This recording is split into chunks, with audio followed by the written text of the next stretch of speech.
And the party is over for Party City. Party is over for retailer Party City. The New Jersey-based retail chain Party City reportedly going out of business, ending nearly 40 years in the industry. Party City employees across the country and here in the Southland found out today that they'll soon be unemployed. Just days before Christmas, the retailer announcing it is shutting down.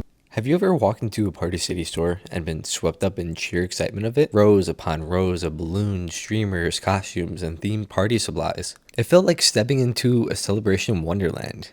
For decades, Party City was the go-to destination for everything from birthday bashes to Halloween extravaganzas. But in December of 2024, the company filed for bankruptcy, leaving many to wonder, how did it all go wrong? Let's unpack this story of a meteoric success, mounting challenges, and the eventual collapse. And buckle up, guys, it's going to be a ride just as colorful and chaotic as a confetti cannon. Now, Party City's story begins in 1986, when founder Steve Mandel opened the first store in East Hanover, New Jersey. His idea was simple, but genius: create a one-stop shop for party supplies.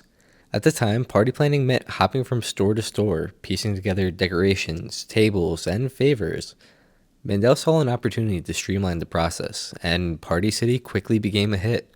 By the 1990s, the company expanded aggressively, franchising stores across the United States.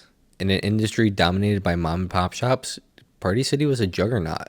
The brand wasn't just selling products, it was selling joy. People came for the helium balloons but stayed for the theme decorations, the costumes, and the thrill of planning the perfect party. At its peak, Party City controlled nearly 20% of all of the U.S. party supplies market. The company even acquired manufacturers like Amscan to control its supply chain and launched Halloween City, a seasonal offshoot that capitalized on America's love for spooky festivities. Halloween City became a household name, offering everything from elaborate costumes to animatronic yard decorations. It turned October into a gold mine for the company, with lines stretching out the doors during peak season. Party City's marketing strategies also played a significant role in its success. The brand's advertising campaigns often featured vibrant visuals and catchy jingles. It created an emotional connection with consumers. For many, a trip to Party City became synonymous with kicking off the celebration itself. But success, as they say, breeds competition. And by the early 2000s, online retailers like Amazon began nibbling at Party City's market share.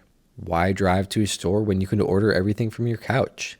Convenience became the name of the game, and Party City struggled to keep up. Economic shifts didn't help either. As inflation rose, people began starting to cut back on non-essential spending. Elaborate party decorations, while they were delightful, often fell into the "do we really need this" category during tighter financial times. The company's overdependence on helium for its iconic balloons was another issue. Helium shortages, which occurred sporadically over the years, drove up costs and forced Party City to raise prices.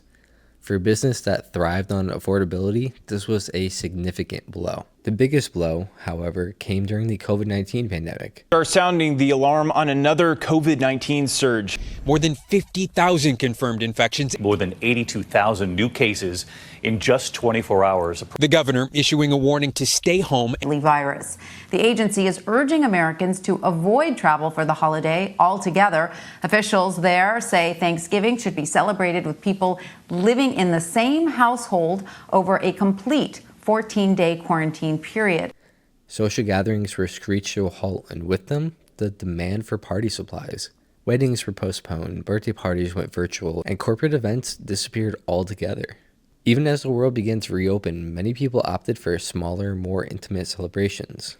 This cultural shift dealt another gut punch to Party City's bottom line, as large-scale events were its bread and butter. Party City's brick-and-mortar presence, once its greatest strength, now became a liability.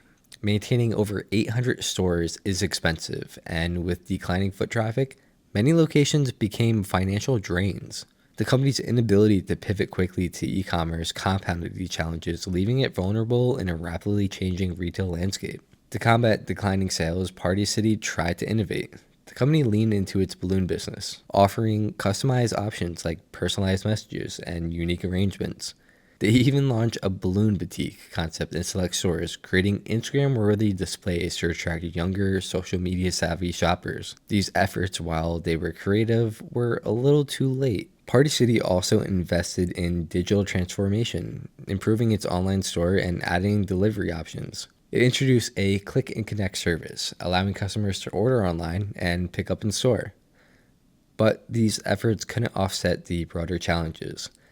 The company's website struggled to compete with the seamless user interface offered by giants like Amazon. Meanwhile, debt was piling up, and by 2024, Party City was carrying over $1 billion in debt, and the pressure became unbearable. The company's creditors were growing impatient, pretty obviously, and interest rates were rising. Servicing debt became increasingly difficult, and on December 11th of 2024, Party City filed for Chapter 11 bankruptcy, announcing plans to restructure and keep its stores open during the process. This was a last-ditch effort to salvage a brand that had once been synonymous with celebration. So what can we learn from Party City's downfall? For one, relying too heavily on seasonal demand is a risky business. The company's revenue spikes during Halloween and graduation season couldn't sustain it year-round. Seasonal success is great, but without a strong year-round strategy, even the most profitable quarters can't keep the lights on.